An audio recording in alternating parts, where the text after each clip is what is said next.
Shalom saudari, kita mulai lagi pendalaman Alkitab kita. Minggu ini adalah kelanjutan dari sebelumnya. Ini bagian keempat dari tema menjadi seperti anak kecil. Diambil dari Matius 18 ayat 3, kita akan selesaikan hingga ayat 5 dan 6 hari ini. Dan subtemanya adalah menyambut dan menyesatkan anak kecil.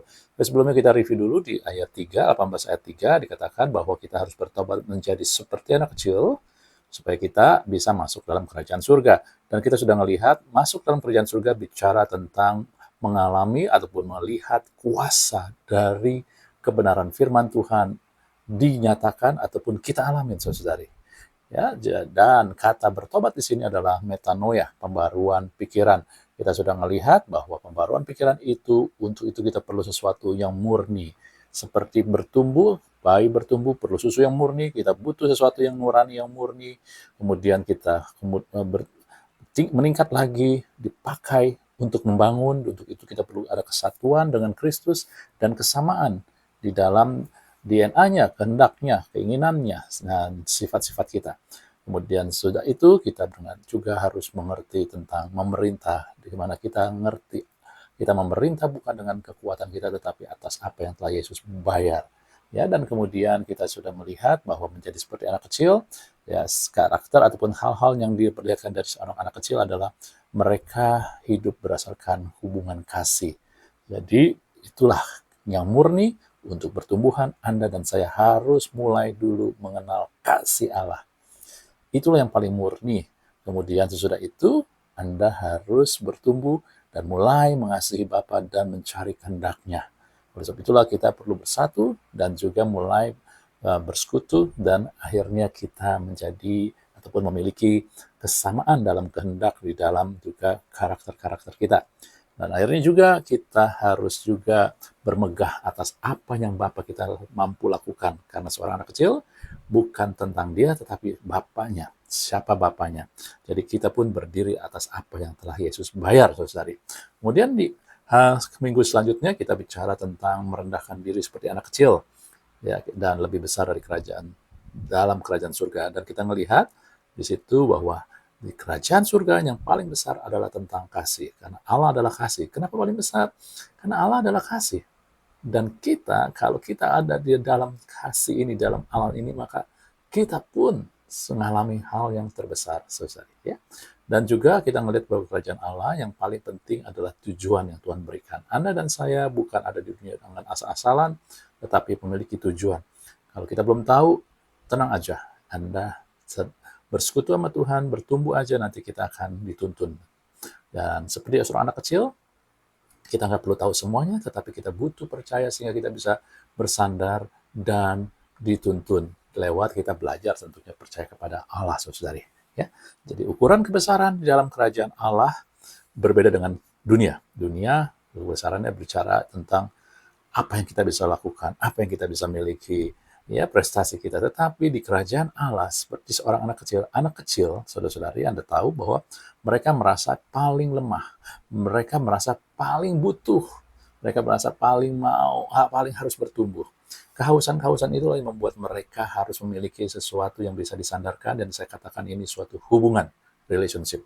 Ya, lewat hal inilah, karena merasa paling lemah, maka butuh untuk dilindungi. Karena merasa paling nggak tahu, maka butuh untuk dituntun. Karena merasa paling kecil, maka butuh untuk bertumbuh. Oleh sebab itulah, Anda dan saya ketika memiliki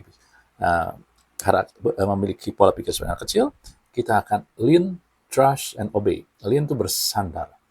Karena membutuhkan, kita bersandar. Karena lemah, kita bersandar. Dan kemudian kita butuh juga untuk percaya kepada Bapa kita. Karena daripadanya lah kita dilindungi, dijaga, dan segala yang dapat yang baik. Dan akhirnya juga kita juga belajar taat.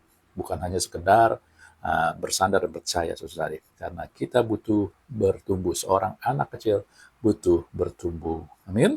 Ini beberapa saat yang lalu, dan sekarang kita masuk ke topik kita hari ini. Dikatakan Matius 18 ayat 5, barang siapa menyambut seorang anak seperti ini dalam namaku, yang menyambut aku, saudara-saudari. Ya, jadi menyambut anak kecil ini akan menyambut aku, menyambut Yesus, saudari. Nah, kata menyambut ini memiliki makna begini, saudara. Ya, Anda harus tahu makna dari kata menyambut juga berarti membawa menjadi bagian. Ketika Anda menyambut seseorang, apalagi seorang anak kecil, kalau Anda misalkan mengadopsi anak kecil, maka Anda menyambut anak itu dan bukan sekedar menyambut, menerima welcome, tetapi membuat anak itu tahu dia adalah bagian daripada keluarga. Dan kalau saya boleh sampaikan ini apa yang Tuhan mau taruh untuk kita lakukan, saudara-saudari, ya firman itu hidup, jadi bukan hanya ini pengertian maknanya, tetapi inilah saat ini yang Tuhan singkapkan untuk kita dituntun. Saudara, kalau boleh saya akan kasih unjuk Matius 28, ya, ayat 19-20, ayat yang terkenal ini, dikatakan Yesus mengundang. Karena itu pergilah, jadikanlah semua bangsa muridku. Baptislah mereka dalam nama Bapa, Anak, dan Roh Kudus, dan ajarilah mereka melakukan segala sesuatu yang telah kuperintahkan kepadamu. Saudara, ini adalah undangan. Artinya kita membawa orang menjadi bagian dengan cara mengundang. Ya, jadi disinilah kemudian kita menjadikan mereka murid Yesus, anak Allah, ya, dibaptis, dan juga tentu mengajarkan. Arti Anda menuntun dan membuat mereka dewasa. Jadi dengan kata lihat Anda melihat Matius 18 ayat 5 ini bukan sekedar hanya arti harafiah. Memang Tuhan sangat sayang anak-anak, tetapi ini bicara buat kita. Saudara-saudari, kita diundang Tuhan untuk membawa banyak orang menjadi bagian dalam kerajaan Allah dengan cara undang mereka, tuntun mereka, ya, untuk menerima Tuhan Yesus, kemudian dewasakan mereka dengan mengajarkan mereka segala sesuatu yang Tuhan perintahkan kepada kita. Amin, ya. Jadi kemudian kata menyambut juga berarti mengundang untuk tinggal di dalam, maksudnya, ya. Jadi ketika Anda menyambut tamu, orang penting, maka Anda mengundang, kalau bisa dia tinggal di dalam, gitu ya, kira-kira kayak segitu, saudara-saudari.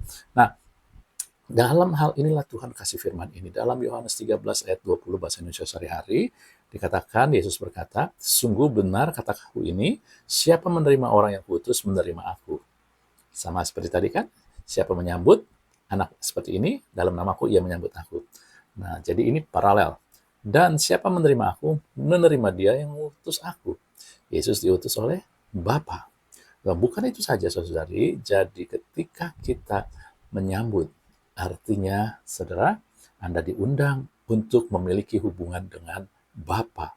Ya, terus kemudian Yesus sendiri ngomong dalam Yohanes 6 ayat 56, barang siapa makan dagingku dan minum darahku, ia tinggal dalam aku di dalam dia.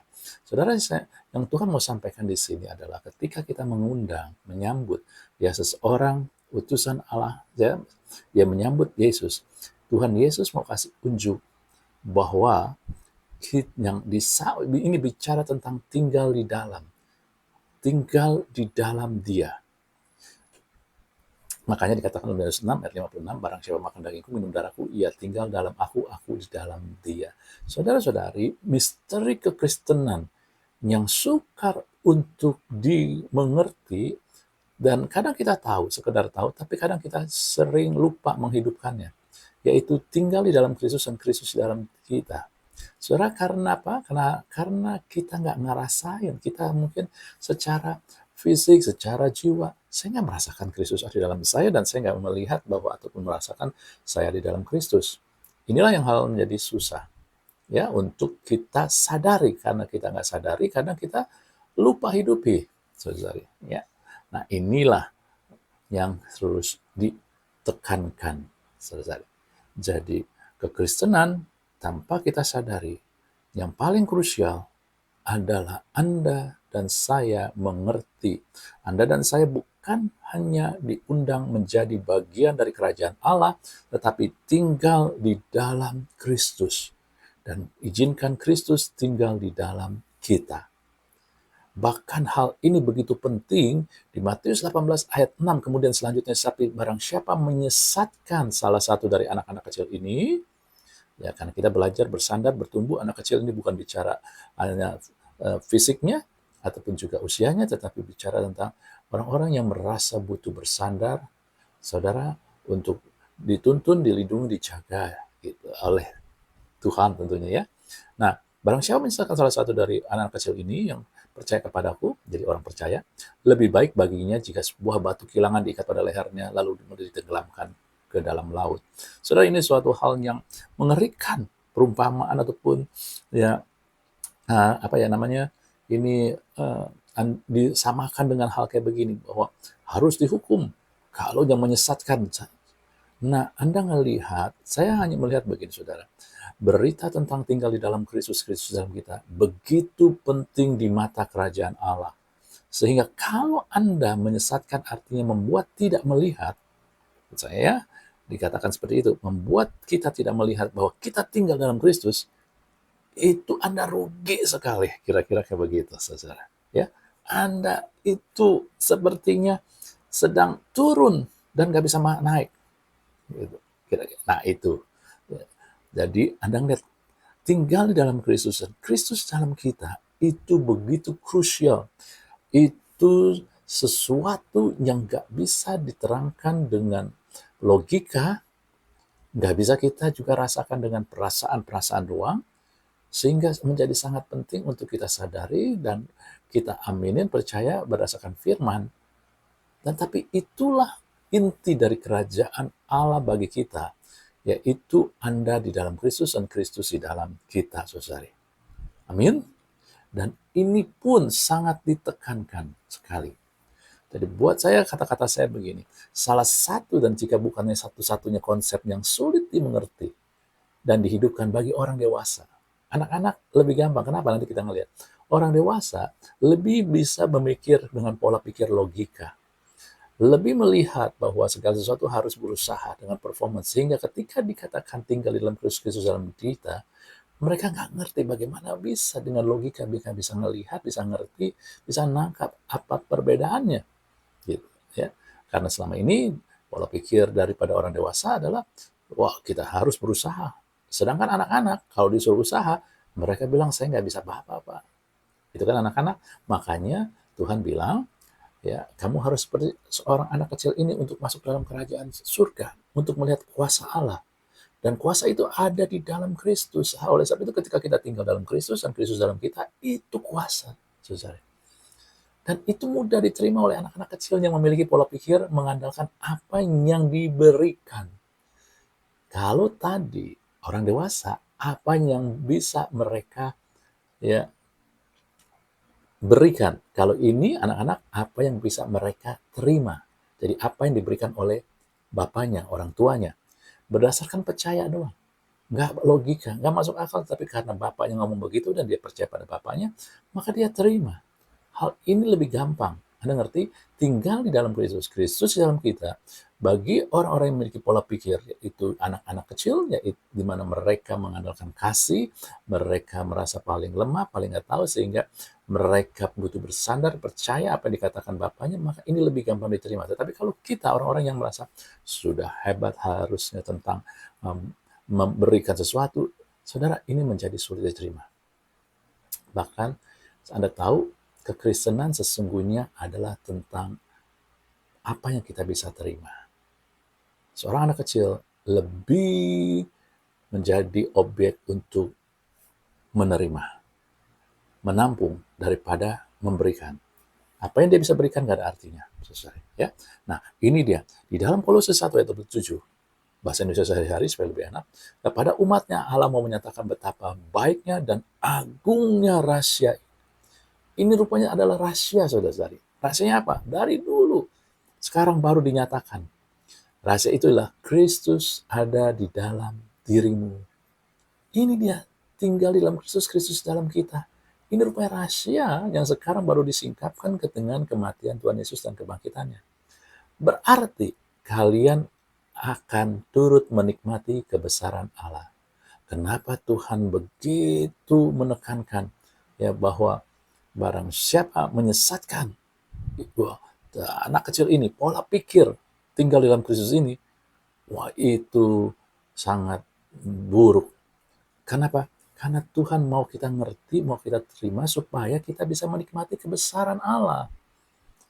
Dan kebesaran kita hanya bisa kita lakukan ketika kita ngerti tentang dan hidup dengan kebenaran ini, Kristus dalam diri kita dan kita dalam Kristus, saudari.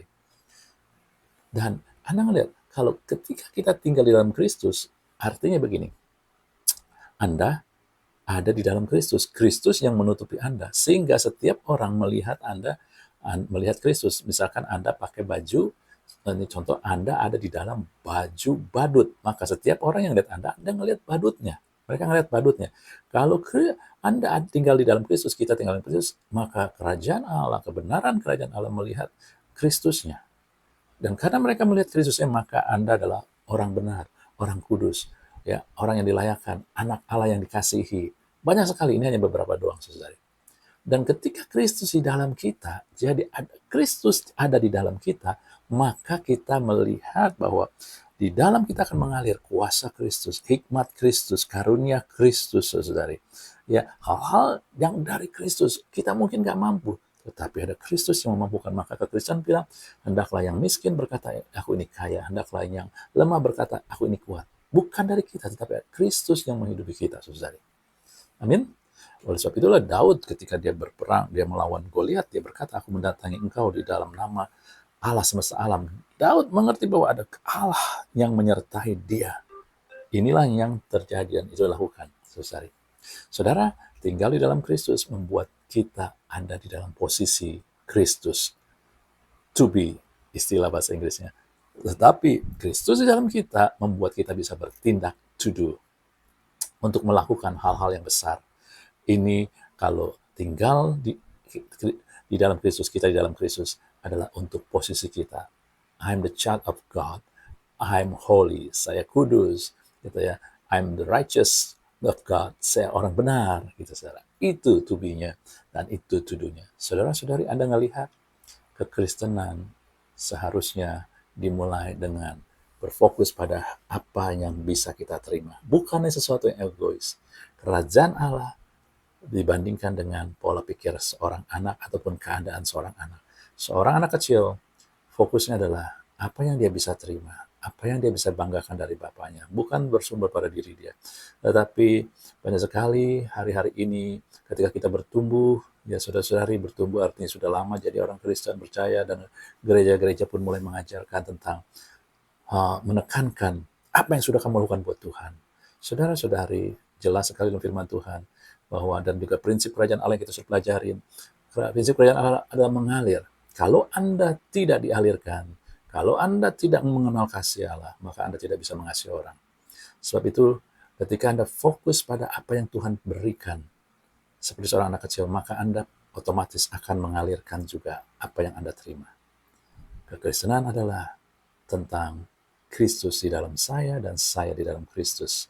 Saya menerima kebenaran Tuhan, saya menerima kuasa Tuhan, saya menerima pengudusan Tuhan, saya memiliki hikmat ilahi dari Kristus, saya menerima kelayakan Tuhan, saya memiliki karunia di dalam Kristus.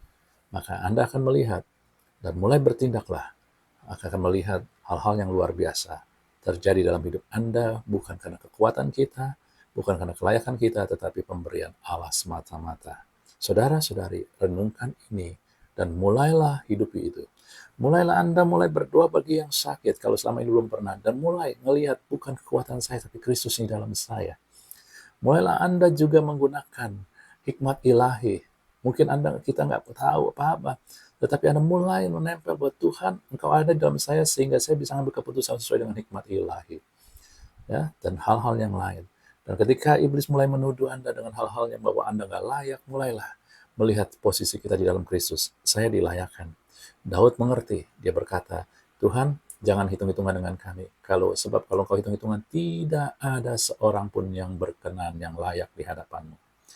Jadi saudara-saudari, kita bukan layak kudus karena perbuatan kita, karena apa yang kita lakukan, tetapi karena Tuhan Yesus telah mengenakan kekudusannya, kebenarannya. Amin. Jadi Anda bisa lihat bahwa awalnya Matius 18 ayat 3 bicara tentang menjadi seperti anak kecil, saudari, dan kita diakhiri dengan juga menerima anak kecil ini, saudara. Itu bukan bicara tentang hanya arti harafiah anak-anak kecil, tetapi juga Anda dan saya harus memiliki pola pikir seperti anak kecil, di mana Anda bisa menerima tanpa perlu mengerti, tapi karena percaya aja bahwa kita ada di dalam Kristus dan Kristus ada di dalam kita. Itulah kuasa Tuhan, itulah kuasa kerajaan Allah yang ada di dalam Anda. Kemuliaan Tuhan ada di dalam Anda, kuasa Tuhan ada di dalam Anda. Amin. Renungkan semua itu, dan kiranya Tuhan memberkati kita semua. Amin.